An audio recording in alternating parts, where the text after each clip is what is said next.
السلام علیکم اسٹوڈنٹس، امید ہے آپ سب خیریت ہوں گے۔ اللہ آپ کو اپنی حفاظت میں رکھے۔ سیرت کے حوالے سے اب ہم اپنے اگلا ٹاپک سٹارٹ کرتے ہیں۔ غزوات ہیں جو مدنی زندگی میں سارے کے سارے جو ہیں وہ ہوئے، غزوات اور سرایا۔ تو ان میں ہم سب سے پہلا غزوہ آج پڑھیں گے، غزوہ بدر، کہ رسول اللہ صلی اللہ علیہ وسلم نے جب مدینہ کی طرف ہجرت فرمائی تاکہ وہ اللہ کے پیغام کو آگے پہنچانے میں ان کو آسانی ہو، لیکن قریش مکہ یہاں بھی جو ہیں وہ پیچھا کرتے رہے اور چین کا سانس نہ لینے دیا، اور جس کے نتیجے میں یہ غزوات جو ہیں وہ پیش آئی، اور اسی کی پہلی کڑی جو ہے غزوہ بدر ہے۔ یہ غزوہ رسول اللہ صلی اللہ علیہ وسلم اس کے سپہ سالار تھے۔ اس میں 17 رمضان سن 2 ہجری کو جو ہے یہ پیش آیا بدر کے مقام پر۔ وجوہات صرف اس میں، یا اسباب کہہ لیجئے، اس میں قریش کا بغض تھا۔ وہ نہیں چاہتے تھے کہ وہ اسلام کے اتنے سخت خلاف تھے، وہ نہیں چاہتے تھے کہ مسلمان جو ہیں وہ مدینہ کے اندر رہ کر اسلام کی امن اور چین کے ساتھ تبلیغ کر سکیں، اور انہیں مسلمانوں کا وہاں سکون سے رہنا جو ہے وہ بالکل بھی پسند نہ تھا۔ وہ چاہتے تھے کہ اسلام کو جڑ سے اکھاڑ دے، جبکہ دوسری طرف وہ یہ دیکھ رہے تھے کہ مدینہ میں اسلام جو ہے وہ بڑے سکون کے ساتھ اس کی تبلیغ بھی جاری ہے، اور وہ دن دگنی اور رات چگنی ترقی بھی کر رہا ہے۔ تو یہ چیز یقیناً ان کے لیے ناقابل برداشت تھی، اور وہ اسی کوشش میں تھے کہ کسی طریقے سے وہ مسلمانوں کو مدینہ بدر بھی کر دیں۔ اس کے بعد آپ دیکھیں کہ اسی سلسلے میں جو ہے وہ کوئی نہ کوئی تخریب کاری جو ہے وہ کرتے رہتے تھے۔ اسی طرح حضرت سعد بن معاذ جو قبیلہ اوس کے سردار تھے، ان کو خانہ کعبہ کے طواف کے دوران ابو جہل نے دھمکی دی کہ تم نے مسلمانوں کو پناہ دے رکھی ہے، کیونکہ مدینہ میں تھے نا اوس اور خزرج، میں نے آپ کو پہلے بتایا دونوں قبیلے۔ تو چونکہ تم لوگوں نے پناہ دی ہے، لہٰذا ہم تمہیں حج کی اجازت ہرگز نہیں دیں گے۔ تو حضرت سعد بن معاذ نے بھی جواباً دھمکی دی کہ اگر تم نے ہمیں حج سے روکا تو ہم تمہاری شام کی تجارتی شاہراہ کو بند کر دیں گے۔ اب تجارتی شاہراہ میں نے آپ کو پہلے بھی بتایا تھا کہ جو شام کی ہے وہ مدینہ کے بالکل پاس سے گزرتی تھی، اور اہل مکہ کی تجارت کا زیادہ تر انحصار ہی اس کے اوپر تھا۔ تو یقیناً وہ فکر مند ہوئے، اور انہیں یہ ہوا کہ انہوں نے سوچا کہ ہم اس سے پہلے ہی ان کے اوپر حملہ کر کے جو ہے وہ مسلمانوں کو وہاں مدینہ میں رہنے، وہاں سے مدینہ سے جو ہے وہ نکال دیتے ہیں۔ یہ ایک سوچ تھی اہل مکہ کی۔ پھر رسول اللہ صلی اللہ علیہ وسلم کو جب ان کی سازشوں کا علم ہوا تو آپ بھی فکر مند ہوئے کہ کہیں وہ مدینہ پر حملہ آور نہ ہو جائیں،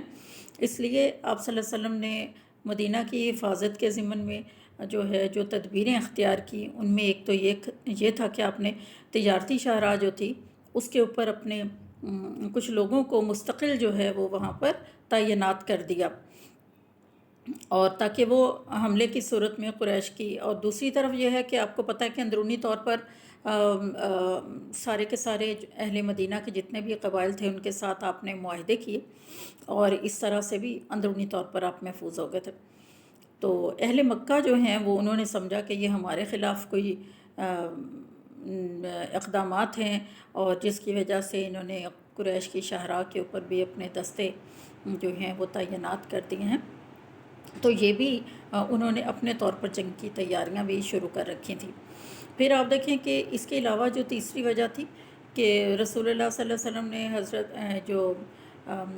حضرت عبداللہ بن جہش رضی اللہ تعالیٰ عنہ جو ہیں ان کے ساتھ 12 لوگوں کو نخلا کی طرف روانہ کیا تاکہ قریش کے حالات کے بارے میں معلوم کر کے آپ کو اطلاع دیں۔ تو اتفاق ایسا ہوا کہ ان کا ایک تجارتی قافلہ جو ہے اس سے آمنا سامنا ہوا، اور انہوں نے حملہ کر کے عمر بن حضرے کو قتل کر دیا۔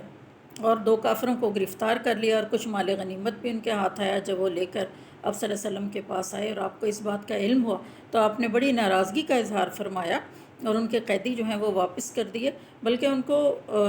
مقتول جو تھا اس کا خون بہا بھی ادا کیا۔ تو اہل مکہ نے بھی اس چیز کو بھی جو ہے وہ بہانہ بنایا، جبکہ یہ بالکل ایک مسٹیک ضرور تھی، مگر یہ کوئی جنگ کے لیے کوئی ایسا قدم سٹیپ نہیں تھا جو آپ صلی اللہ علیہ وسلم نے لیا ہو، یہ غلطی سے ایسا صحابہ کرام سے ہوا۔ پھر اس کے علاوہ دیکھیں مکہ اور مدینہ کے درمیان کفار مکہ نے مسلمانوں کے ساتھ جو ہے وہ چھوٹی چھوٹی چھیڑ چھاڑ تو شروع کر دی۔ جیسے سن 2 ہجری میں ایک قریشی سردار تھا جو کرز بن جابر فہری، اس نے مسلمانوں کی چراگاہ پر حملہ کیا۔ آپ صلی اللہ علیہ وسلم کے مویشیوں کو ہانک کر جو ہے وہ لے گیا اور مسلمان جو ہیں وہ اس کے پیچھے گئے۔ انہوں نے تعاقب کیا، جب انہیں پتہ چلا تو مویشی تو انہوں نے چھین لیے، لیکن وہ لوگ جو ہیں وہاں سے فرار ہونے میں کامیاب ہو گئے۔ جو سب سے بڑی وجہ غزوہ بدر کی بنی وہ تھا قریش مکہ کا ایک تجارتی قافلہ، جس کی قیادت جو ہے وہ ابو سفیان کر رہا تھا، اور وہ قریش کا مال تجارت شام میں اس کو فروخت کر کے اور اس کے بدلے میں جو مال تھا، جو ان کا روپیہ تھا یا ان کا کہہ لیجیے اشرفیاں اس کے بدلے میں لے کر واپس لوٹ رہا تھا۔ کسی نے جو ہے وہ افواہ پھیلا دی کہ مسلمان جو ہیں وہ اس تجارتی قافلے پر حملہ کرنے کا ارادہ رکھتے ہیں، تو یہ ابو سفیان جو ہے وہ اس تک بھی یہ اطلاع پہنچی۔ اس نے جو ہے وہ زمزم غفاری کو مدد کے لیے مکہ کی طرف تیزی سے اسے کہا کہ مکہ میں پہنچو اور وہاں جا کر جو ہے وہ قریش مکہ کو یہ کہو کہ مسلمان تم لوگوں کا سارا مال لوٹنے کے در پہ ہیں، تو فوری طور پر جو ہے وہ لشکر لے کر آئے۔ اہل مکہ کی یہ جو غصے کی آگ یہ سن کر بھڑک اٹھی۔ آپ دیکھیں کہ قرآن پاک کی سورہ انفال میں اس بات کا ذکر ہے کہ جب تم قریبی کنارے پر تھے اور وہ دور والے کنارے پر اور قافلہ تم سے بہت نیچے تھا، یہ غزوہ بدر کے بارے میں ہے۔ تو وہاں سے وہ ابو جہل کی قیادت میں آپ دیکھیں کہ انہوں نے ایک بہت بڑا تقریباً 1000 پر مشتمل لشکر جو ہے وہ اس کو روانہ کر دیا مدینہ کی طرف۔ تو یہ جو ہے وہ اس لشکر میں 1000 لوگ تھے اور 100 جو ہے وہ سوار تھے اس کے اندر، اور ان کے پاس اسلحہ بھی تھا، اور وہ آ کر بدر کے مقام پر جو ہیں وہ خیمہ زن ہو گئے۔ دوسری طرف آپ یہ دیکھیں کہ جو ابو سفیان کا قافلہ تھا وہ اس نے اپنا جو ہے وہ راستہ بدل لیا، اور وہ صاف ظاہر ہے وہاں سے مدینہ کے قریب سے بھی نہیں گزرا، تو وہ وہاں سے نکل گیا آگے، جو اس کو خطرے کا مقام لگ رہا تھا وہاں سے وہ آگے نکل گیا۔ اس کے بعد اس نے جو ہے وہ اہل لشکر کو یہ بھی اطلاع پہنچائی کہ میں خیریت سے جو ہے وہ نکل آیا ہوں، آپ لوگ جو ہیں وہ واپس روانہ ہو جائیں۔ اس پر قریش مکہ کے لشکر کے اندر اختلاف بھی پیدا ہوا، مگر ابو جہل جو ہے وہ اپنی بات کے اوپر ڈٹا رہا۔ تو چنانچہ آپ دیکھیں کہ دوسری طرف رسول اللہ صلی اللہ علیہ وسلم کو جب قریش مکہ کی اس لشکر کا ان کی پیش قدمی کا علم ہوا تو آپ صلی اللہ علیہ وسلم نے صحابہ کرام سے مشورہ کیا، تو جس میں آپ دیکھیں کہ صحابہ کرام جو تھے جلیل القدر صحابہ کرام، انہوں نے تقریریں کی، لیکن آپ انصار کا بھی جو ہے وہ پوچھنا چاہتے تھے، ان سے بھی آپ ان کا عندیہ بھی لینا چاہتے تھے، اس لیے دوبارہ مشورہ کیا۔ تو اس پر قبیلہ خزرج کے رئیس حضرت سعد بن عبادہ کھڑے ہوئے اور رضی اللہ تعالیٰ عنہ، اور فرمایا کہ آپ کی اگر مراد ہم سے ہے تو اللہ کی قسم آپ صلی اللہ علیہ وسلم ہمیں سمندر میں بھی کودنے کا اگر حکم دیں گے تو ہم کود پڑیں گے۔ دوسری طرف آپ دیکھیں کہ حضرت مقداد رضی اللہ تعالیٰ عنہ نے فرمایا یا رسول اللہ صلی اللہ علیہ وسلم، ہم اس طرح سے نہیں کہ موسیٰ علیہ السلام کی قوم کی طرح کہیں کہ جاؤ تم اور تیرا خدا جو ہے وہ دونوں لڑو، ہم تو یہاں بیٹھے ہوئے، بلکہ ہم تو آپ صلی اللہ علیہ وسلم کے دائیں بائیں آگے پیچھے لڑیں گے۔ یہ سن کر آپ صلی اللہ علیہ وسلم کا چہرہ مبارک جو ہے وہ چمک اٹھا۔ اب روانہ ہوئے 12 رمضان سن 2 ہجری کو، آپ کے ساتھ صرف 313 لوگ تھے، جس میں 60 مہاجر اور باقی انصار تھے۔ بدر کی طرف روانہ ہوئے، 2 گھوڑے تھے یا 6 زرہیں اور 70 اونٹ تھے، اور سامان بالکل سامان جنگ جو ہے وہ جس میں 2 تلواریں تھیں، اور مطلب بہت کم سامان تھا۔ تو دشمنوں نے جو پکی زمین تھی اس کے پر قبضہ کر لیا، مسلمانوں کو ریتلی زمین پر پڑاؤ کرنا پڑا کیونکہ دشمن پہلے پہنچ چکا تھا۔ اللہ کی مدد جو ہے وہ آ پہنچی۔ رات کے وقت اللہ تعالیٰ نے بارش برسا دی، جس سے وہ پکی زمین پر کافر تھے وہاں پر بالکل کیچڑ بن گیا، جبکہ مسلمانوں کی طرف جو ہے ریت وہ جم گئی۔ مسلمانوں کے گھوڑوں کے قدم جو ہیں وہ بالکل جو ہے وہ وہاں جم جاتے تھے، اور ان کے جو گھوڑے ہیں وہ پھسلتے رہے۔ اور اس کے بعد آپ دیکھیں کہ صبح کی نماز کے بعد آپ صلی اللہ علیہ وسلم نے مسلمانوں کی صف بندی کی، اس طریقے سے کہ دشمن کی آنکھوں کے سامنے سورج تھا، اور اللہ تعالیٰ سے آپ صلی اللہ علیہ وسلم نے بڑی عاجزی سے، بڑی انکساری سے دعا کی کہ یا اللہ، اگر آج یہ مٹھی بھر تیرے مسلمان مٹ گئے تو تیری عبادت کبھی نہ کی جائے گی۔ اور آپ دیکھیں کہ آپ کو جھپکی سی آئی، آپ نے آسمان کی طرف نظر اٹھائی تو آپ کو آسمان سے چتکبرے گھوڑوں کے اوپر بے بال انسان تلواریں ہاتھ میں لیے ہوئے بیٹھے نظر آئے، جو زمین پر اتر رہے تھے۔ کھلم کھلا آنکھوں سے آپ نے ان کو دیکھا، اور وہ زمین پر آئے، اور وہ فرشتوں سے اللہ تعالیٰ نے مدد کی۔ اس کا ذکر بھی اللہ نے قرآن پاک میں کیا ہے۔ پھر اس کے بعد دونوں لشکر آمنے سامنے ہوئے۔ یہ بڑا مسلمانوں کے لیے آزمائش کا مرحلہ تھا،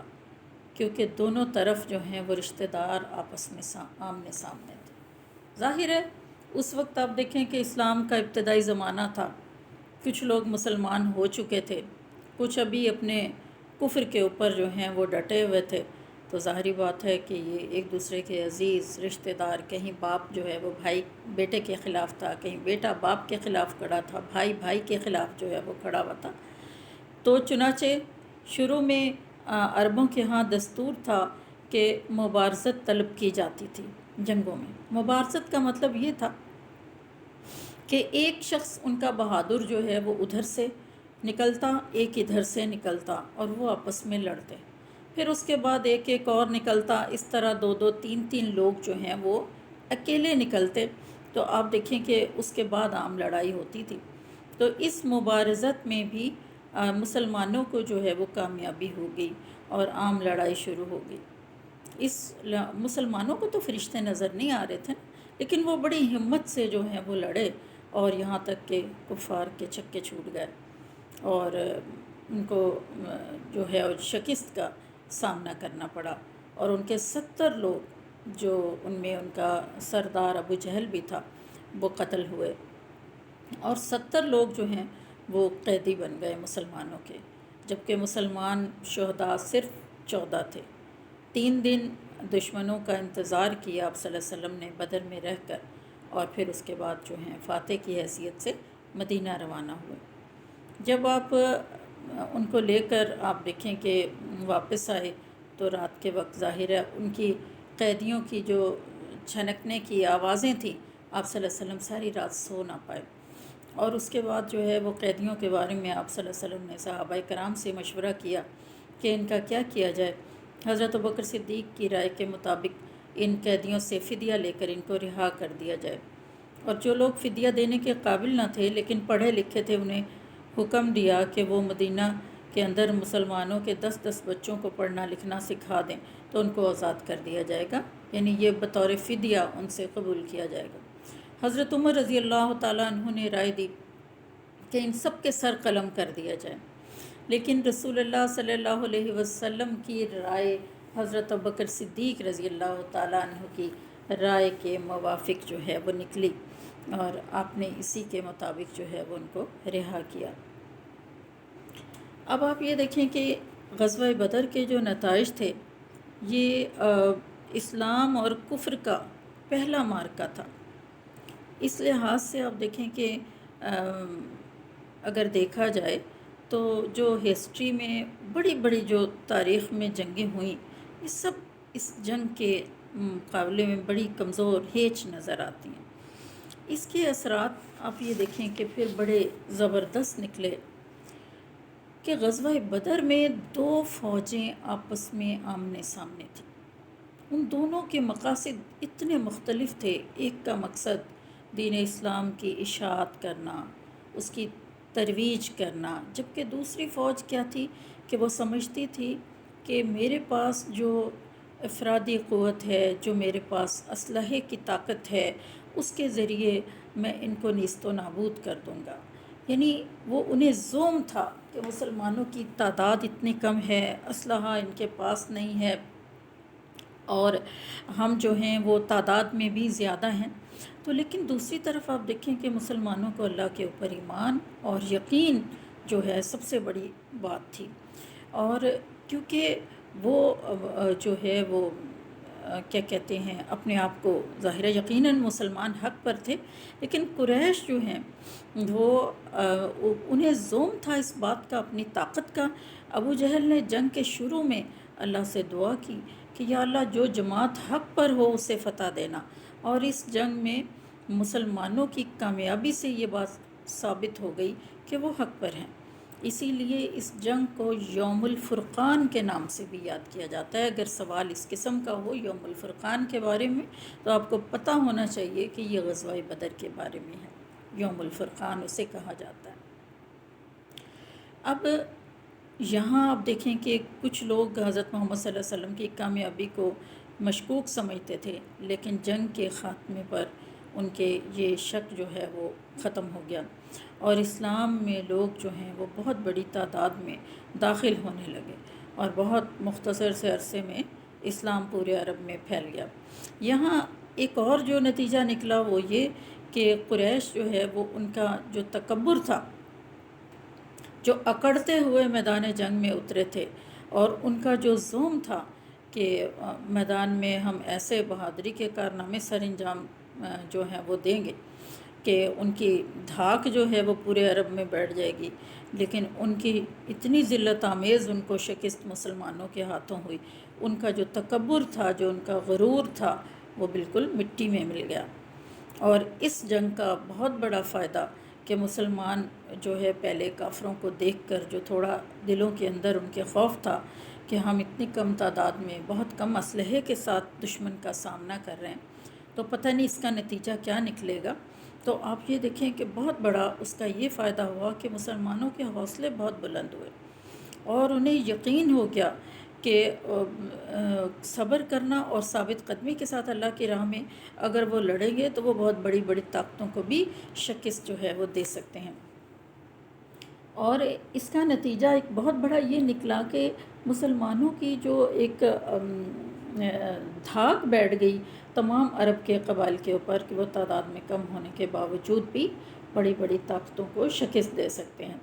تو اس کے علاوہ آپ دیکھیں کہ اب وہ مکہ کے قریش کی بجائے مدینہ کی جو سلطنت ہے اس کو سب سے بڑی طاقت جو ہے وہ سمجھنے لگے. میثاق مدینہ کے حوالے سے ایک اور بات کہ یہودی قبائل جو ہیں مسلمانوں کا ساتھ دینے کے پابند تھے. اچھا، لیکن آپ دیکھیں نا اس میں نے آپ کو پڑھایا تھا کہ ایک شک یہ تھی کہ اگر قریش جو ہیں وہ مدینہ پر حملہ آور ہوں گے تو سب مل کر ان کا جو ہے وہ مقابلہ کریں گے اور مسلمانوں کا ساتھ دیں گے. اور ایک یہ بھی تھی نا کہ کوئی بھی کسی کا بھی دشمن اگر مدینہ کے اوپر حملہ آور ہوگا، یعنی وہ یہودیوں کا ہو، عیسائیوں کا ہو، کسی کا بھی دشمن حملہ آور ہو تو سارے مل کر، یعنی مسلمان بھی پھر مقابلے میں جو ہے وہ ان کی مدد کریں گے. لیکن یہاں پر آپ یہ دیکھیں کہ انہوں نے اس جو بدر کی جو مشکل گھڑی تھی مسلمانوں کے ساتھ، انہوں نے غیر جانبداری کا اعلان کر دیا. انہوں نے کہا جی ہم یہ ساتھ نہیں دے سکتے، نہ ہم آپ کا ساتھ دیں گے اور نہ ہم قریش مکہ کا ساتھ دیں گے، کیونکہ انہیں یقین تھا کہ یہاں پر قریش مکہ جو ہیں وہ ضرور فتح یاب ہوں گے. لیکن آپ دیکھیں کہ نتیجہ بالکل اس کے برعکس نکلا، جس کی وجہ سے آپ دیکھیں کہ انہیں بہت اس بات میں وہ غضب سے، غصے سے بھر گئے.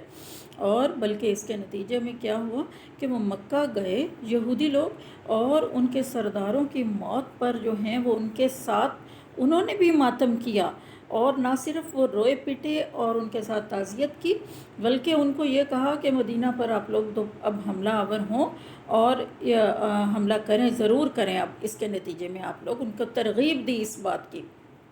اب دیکھیں یہ صریحاً میثاق مدینہ کی خلاف ورزی تھی جو یہودیوں نے کی۔ تو یہاں پر یہودیوں کے ساتھ مسلمانوں کے تصادم کا آغاز ہوا، کیونکہ ان کے 3 قبائل تھے نا مدینہ کے اندر، شاید میں نے آپ کو پہلے بتایا ہے، بڑے بڑے قبائل تھے، اور یہودی جو ہیں وہ زیادہ تر جو مدینہ کی معیشت تھی وہ انہی کے ہاتھوں میں تھی۔ تو یہ بنو نذیر، بنو قریظہ اور بنو قینقاع تھے۔ تو یہاں قریش مکہ کی اب مسلمانوں کو اندرونی طور پر خطرات جو ہیں وہ یقیناً شروع ہوئے کہ انہوں نے اپنا معاہدہ جو ہے وہ توڑ دیا تھا یہودیوں نے۔ اس کے علاوہ قریش مکہ کی شکست سے اسلامی جو ریاست مدینہ کو جو درپیش تھے خطرات، وقتی طور پر جو ہیں وہ ٹل گئے، اور مسلمانوں کو موقع مل گیا کہ وہ جو ہیں وہ اپنی اسلامک اسٹیٹ کو زیادہ جو ہے وہ اسٹرانگ کر لیں، اور یوں اسلام جو ہے وہ ان کو مسلمانوں کو تبلیغ کے مواقع بھی ملے۔ اب جنگ کے خاتمے کے بعد مسلمانوں نے جو ہے وہ ظاہری بات ہے کہ تجارتی شاہراہ جو تھی، جو مدینہ کے پاس سے گزرتی تھی، جس کے اوپر قریش کی معیشت کا انحصار تھا، اس کو بند کر دیا قریش مکہ کے لیے بند کر دیا، یعنی اس کی ناکہ بندی کر دی۔ اب یہ بھی ایک بہت بڑا ان کی جو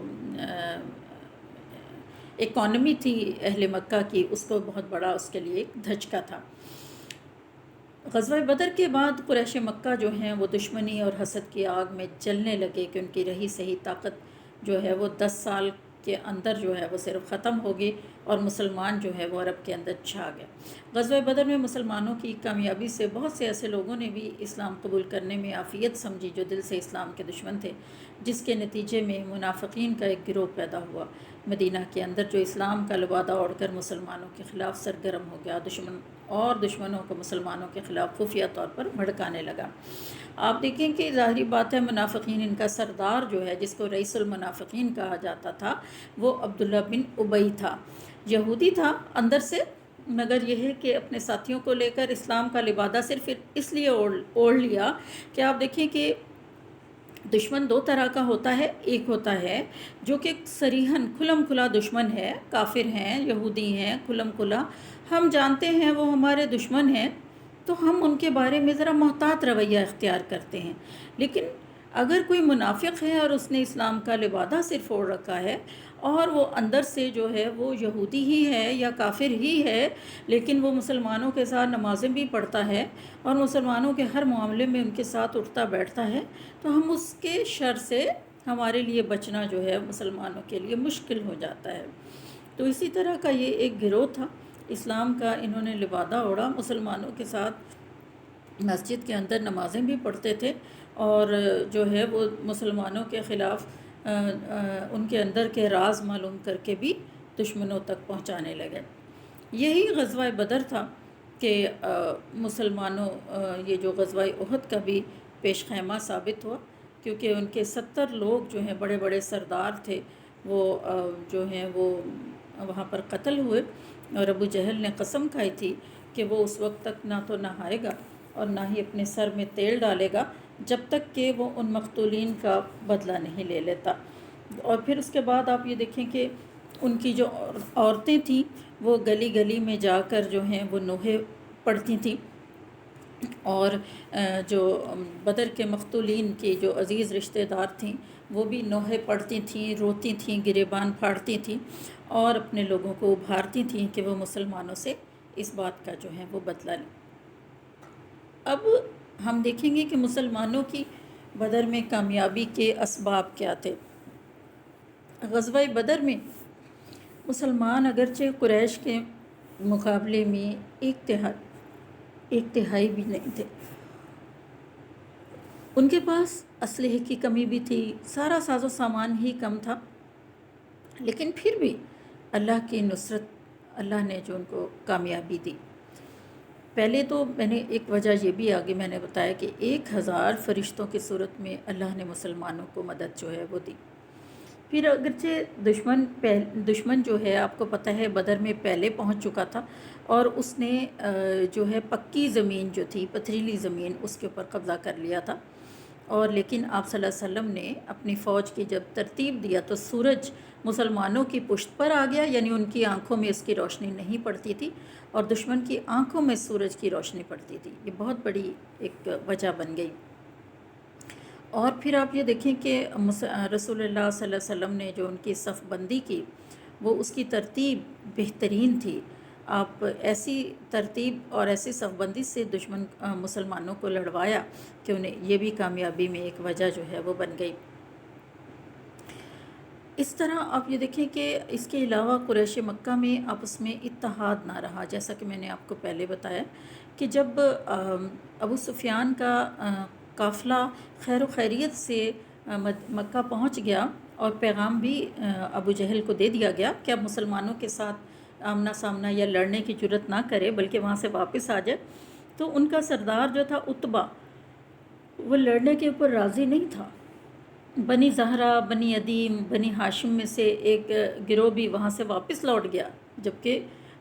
مسلمانوں کے اندر اتحاد جو ہے وہ باقی رہا۔ پھر اس کی کسر بارش نے بھی پوری کر دی کہ جب اللہ تعالیٰ نے بارش برسائی تو قریش مکہ جو ہیں وہ ان کی زمین جس مقام پر وہ تھے کفار مکہ، وہ سلپری ہو گئی، ان کے گھوڑے پھسل پھسل کر جو ہیں وہ گرتے تھے۔ مسلمانوں کی جو جگہ تھی وہ ریتلی تھی، تو ریتلی زمین کے اوپر مسلمانوں کے قدم اور ان کے گھوڑوں کے، ان کے جانوروں کے قدم جم گئے۔ اس کے بعد آپ دیکھیں کفار کے جب بڑے بڑے کیا کہتے ہیں سردار جو ہیں جب قتل ہو گئے تو ان کے حوصلے پست ہو گئے اور انہوں نے پھر جو ہے وہاں سے فرار ہونے میں ہی عافیت سمجھی۔ اس سے پہلے جو ایک رات تھی جنگ سے پہلے، آپ صلی اللہ علیہ وسلم نے اپنی فوج کو آرام کرنے کا مشورہ دیا اور صبح کے وقت مسلمان تازہ دم تھے اور قریش جو ہیں وہ ساری رات جو ہیں وہ شور و غل کرتے رہے اور سو نہ سکے۔ ظاہری بات ہے کہ تھکے ہوئے بھی تھے اور ان کا سفر بھی لمبا تھا جہاں سے وہ آئے تھے، تو ان کی جو لڑنے کی طاقت جو ہے وہ اس طریقے سے نہ رہی۔ دشمن کی فوج کے پاس بہت سا اسلحہ تھا، زرہیں تھیں، جنگی ساز و سامان تھا، جس کی وجہ سے وہ اٹھا کر ان سے لیے بھاگنا، دوڑنا اور حملے کرنا جو ہے وہ نسبتاً مشکل تھا۔ مسلمان ہتھیار ان کے پاس اتنے تھے نہیں، وہ بالکل لائٹ ویٹ تھے، اور پھر یہ کہ ایمانی طاقت تھی ان کے اندر جس کی وجہ سے جو ہیں وہ بڑے جم کر لڑے، کیونکہ ان کے پیش نظر جو ہے وہ شہادت تھی۔ آپ کو معلوم ہونا چاہیے کہ اقبال کا بڑا پیارا شعر ہے، شہادت ہے مطلوب و مقصود مومن، نہ مال غنیمت نہ کشور کشائی۔ کیونکہ مسلمان جو ہوتا ہے، جس کے اندر ایمان ہوتا ہے، وہ یقیناً جو ہے وہ اس کے اندر ایمانی قوت کے ساتھ جو ہے وہ لڑتا ہے، اس کو کسی اسلحے یا ساز و سامان کی ضرورت جو ہے وہ نہیں ہوتی، کیونکہ وہ شہادت جو ہے وہ اس کے پیش نظر ہوتی ہے۔ وہ کسی بھی دنیاوی عہدے یا دنیاوی شان و شوکت کے لیے جو ہے وہ نہیں لڑتا۔ تو اللہ تعالیٰ نے آپ دیکھیں کہ جب رسول اللہ صلی اللہ علیہ وسلم نے دعا کی تو اس کے جواب میں جو مدد کی فرشتوں کے ساتھ، تو کافر جو ہیں وہ ان کو اپنی آنکھوں سے دیکھ رہے تھے، کافر دیکھ رہے تھے، کیونکہ جب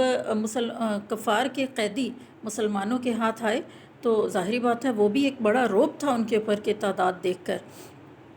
تو انہوں نے کہا کہ تم لوگوں میں وہ نہیں موجود ہیں جنہوں نے ہمیں گرفتار کیا ہے، تو وہ اللہ کے بھیجے ہوئے فرشتے تھے جن کے ساتھ اللہ نے مدد کی۔ تو آپ دیکھیں کہ اللہ نے سورہ انفال میں فرمایا، میں تمہارے ساتھ ہوں، آپ ایمان والوں کو، آپ صلی اللہ علیہ وسلم ایمان والوں کو تسلی دیں کہ ان کے قدم جماؤ، میں ابھی کافروں کے دلوں میں رعب ڈال دوں گا۔ انی ممدکم بالف من الملائکۃ مردفین، میں 1000 فرشتوں سے تمہاری مدد کروں گا جو آگے پیچھے آئے۔ اور اللہ نے اپنا وعدہ سچ جو ہے وہ کر دکھایا اور مسلمان جو ہیں وہ ان کو فتح یاب کیا۔ آج کا ہمارا لیکچر یہاں ختم ہوتا ہے، اگلے لیکچر میں انشاءاللہ ہم غزوہ احد پڑھیں گے۔ اجازت دیجیے، اوکے، اللہ حافظ۔